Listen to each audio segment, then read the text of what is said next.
Welcome to CLIC Connect. I'm your host, Craig Sullivan, and today it is a great pleasure to welcome the man who used to travel with a very large bell.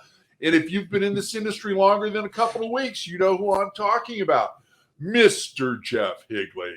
How are you, Jeff? Welcome to the show. I'm doing fantastic, Craig. Thanks for having me here. And you had to bring up the bell. I miss that bell. You know, it got me acquainted to a number of TSA security agents over the years, carrying that in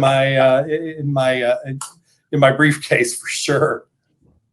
Well, I'm hoping that it starts on the road again, but via FedEx. So you don't have the houseman treatment when you're going through TSA.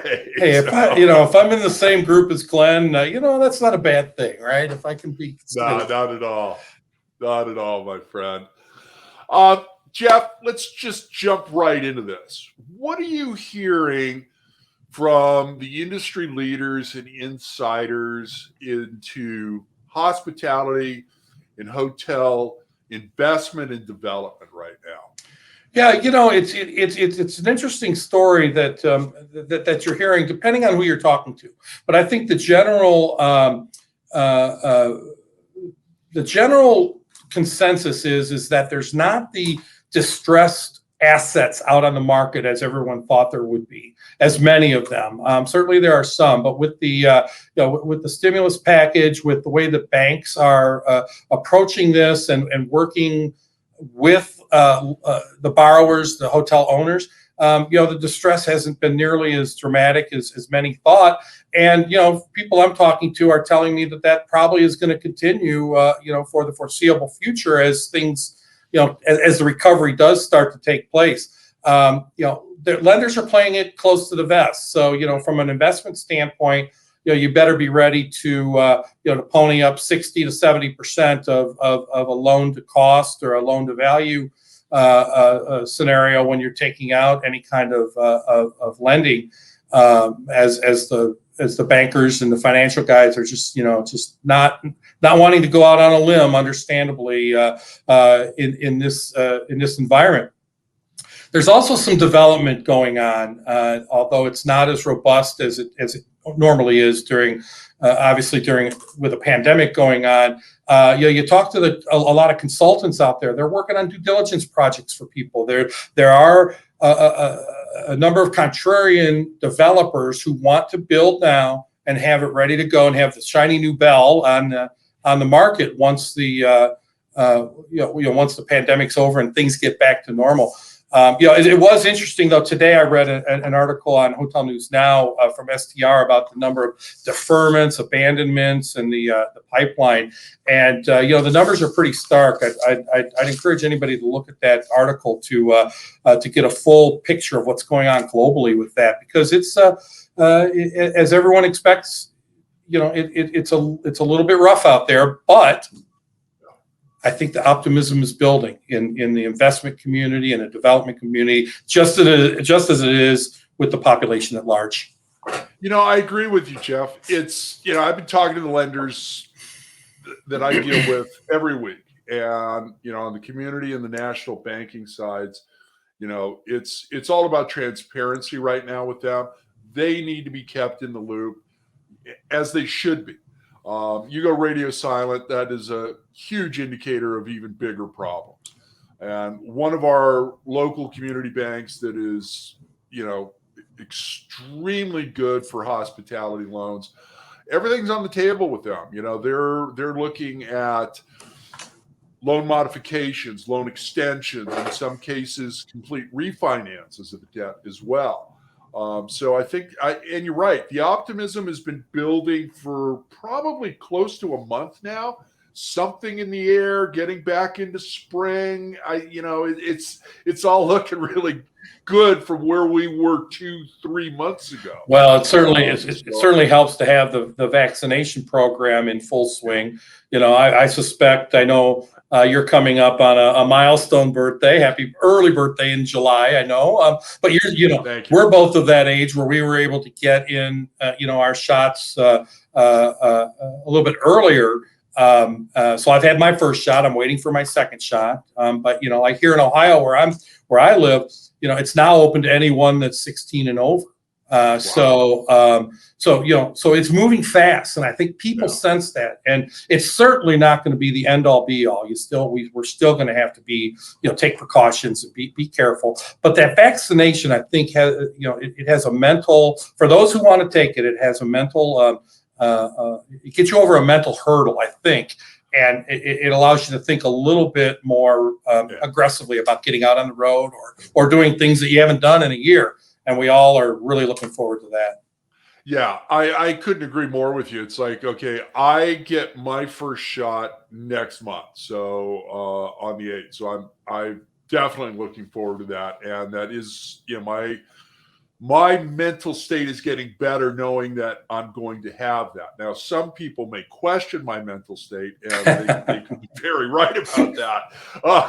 But no, I think you're absolutely right about that. And, it's going to be interesting to see what happens and where we go from here.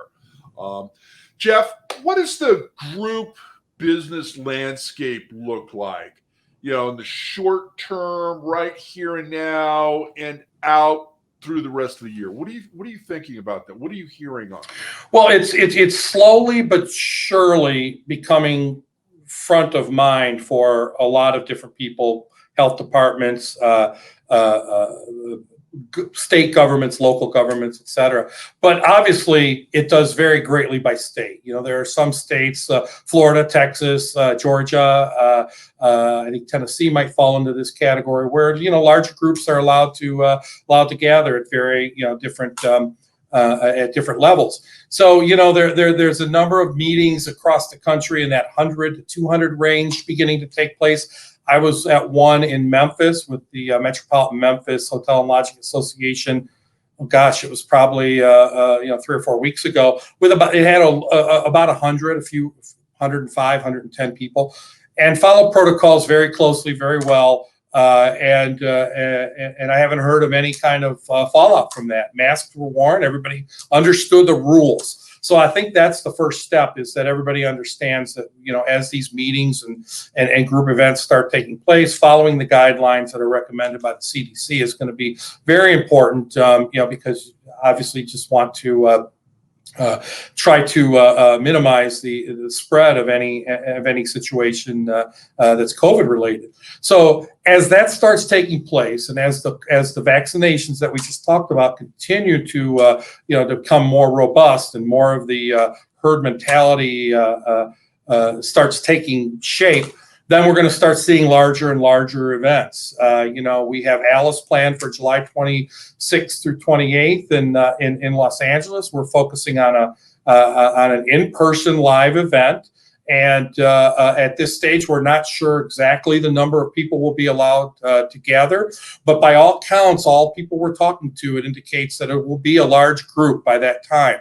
If that's 1,500, 2,000 in that range, they're kind of, I think the general perception is that will happen quickly. So that's what we're planning on. And as groups plan, we're part of the North Star Travel Group. We have over 90 events around the world, and there are a lot of, we have a weekly, several meetings every week, and, at various intervals, sometimes every 2 weeks.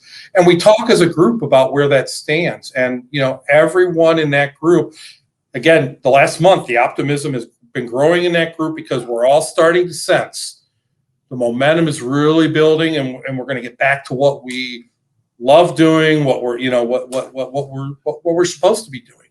It's part of us. It's you and I shaking hands, saying hi. We haven't seen each other in a year. We get caught up. It's everybody else that we network with, and for those of you who have never attended Alice, you should.